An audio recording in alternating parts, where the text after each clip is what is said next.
Olá, caríssimos irmãos e irmãs, eu sou o Padre Luciano, Padre Salvista. Mais uma vez nós estamos aqui no canal YouTube dos Salvistas, da Fraternidade Jesus Salvador, para continuarmos nossas reflexões sobre as leituras que nós escutamos em nossas liturgias dominicais.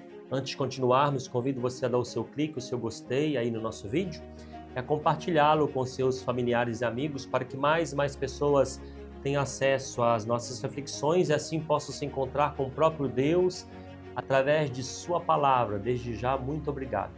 No próximo domingo, 3 de março, nós vamos celebrar o terceiro domingo da Quaresma. Sim, estamos no tempo da Quaresma. E nós vamos escutar no Evangelho, no próximo domingo, uma passagem tirada do Evangelho segundo São João, capítulo 2, versículos de 13 a 15, que é a expulsão dos vendilhões do templo, que São João coloca no início do seu evangelho. Por quê?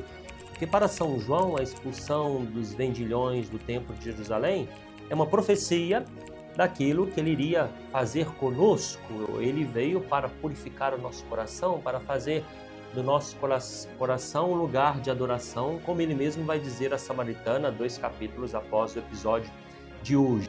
Ele veio para fazer que nós adoremos o Senhor, a Deus, em espírito e em verdade. Em segundo lugar, a expulsão dos vendilhões do templo é um gesto profético, através do qual Jesus mostra que nós estamos já nos tempos messiânicos. Para isso, para entender isso, é importante que você pegue a sua Bíblia lá em Zacarias capítulo 14, versículo 21. O profeta Zacarias anuncia que naquele dia, ou seja, nos tempos messiânicos, não haverá mais mercadores na casa do Senhor. Então Jesus, ele cumpre um gesto profético para dizer que nós já estamos nos tempos messiânicos. Em terceiro lugar, a expulsão dos vendilhões do templo foi uma necessidade prática. E para entendermos isso, é necessário entender que a expulsão não se deu no lugar do sacrifício, no lugar de oração, onde os judeus oravam, rezavam, ofereciam sacrifícios a Deus, mas se deu no pátio dos gentios.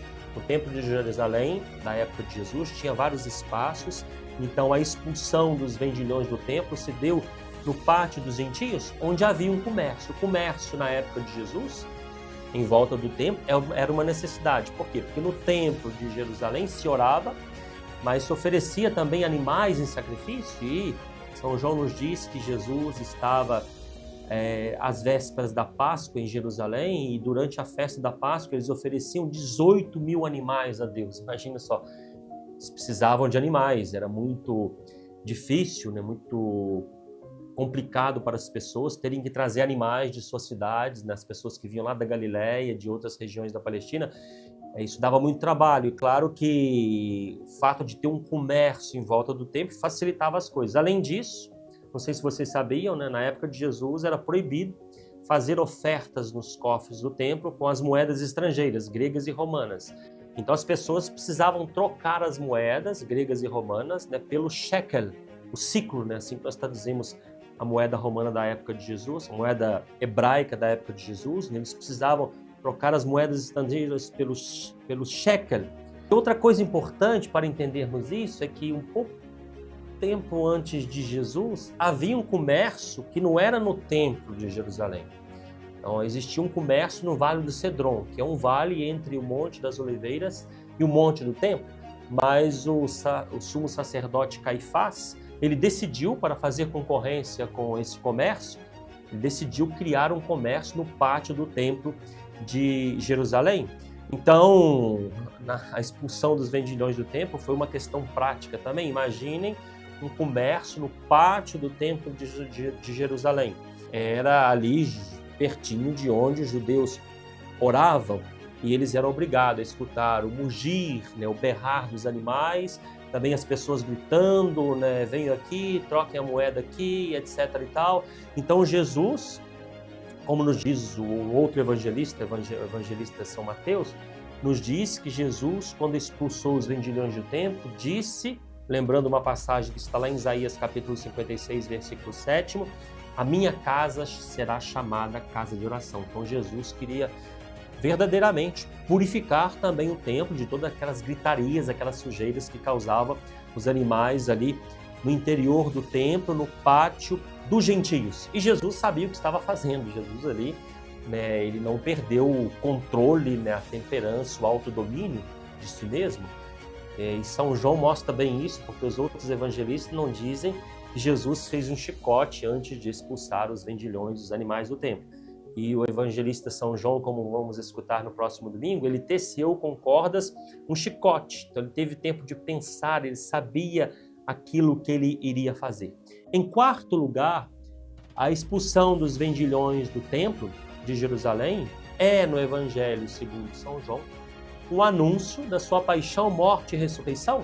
Nós vamos escutar no próximo domingo que os judeus, vendo Jesus expulsar os vendilhões do templo, eles fazem a Jesus uma pergunta: milagre fazes para dizer que podes fazer isso? Por que eles falavam de milagre?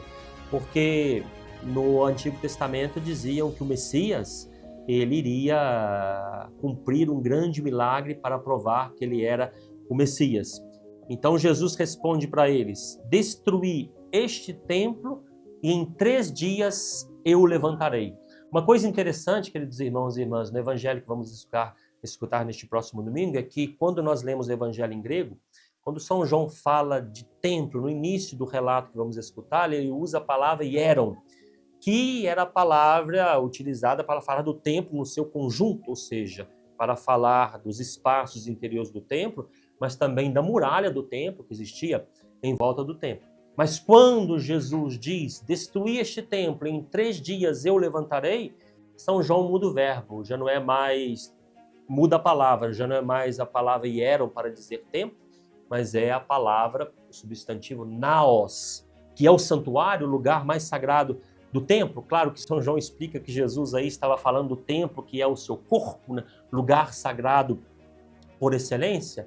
E Jesus diz destruir, ou seja, Jesus está falando daquilo que iriam fazer com ele, porque eles iriam tentar destruir o templo, que é o seu corpo, mas em 3 dias ele o levantaria. 3 dias. Nós sabemos que Jesus não ficou 3 dias inteiros no sepulcro, mas ele ressuscitou ao 3º dia.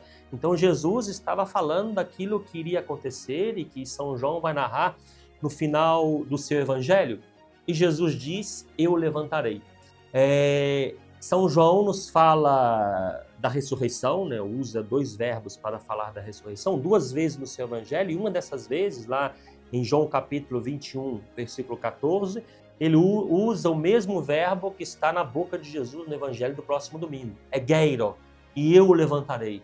Então Jesus não estava falando do templo de Jerusalém, estava falando do templo do seu corpo, estava anunciando o grande milagre. Eles pediram um grande milagre a Jesus e ele anuncia que ele iria fazer o grande milagre que ele fez não só para eles, mas para mim e para você.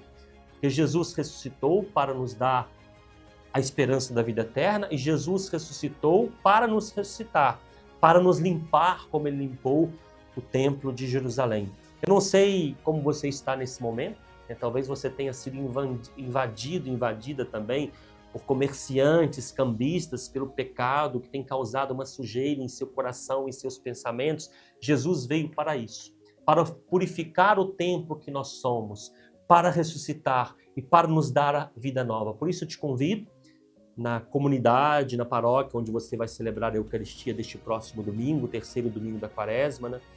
Diga para Jesus, Jesus, entra no meu coração, entra na minha mente, como entraste naquele tempo, e manda embora tudo aquilo que não é teu. Purifica o meu coração, a minha mente, fazendo do meu coração, a minha mente, da minha alma, um lugar de adoração. Venha fazer na minha vida aquilo que vieste fazer para todos. Dar a mim uma vida nova e me ressuscitar contigo. É isso que eu desejo para você, meu irmão e minha irmã. Deixo aqui a minha bênção. O Senhor esteja convosco. Ele está no meio de nós. Abençoe-vos o Deus Todo-Poderoso, Deus que é Pai, Filho e Espírito Santo. Fiquem com Deus e até a próxima, se Deus assim o permitir.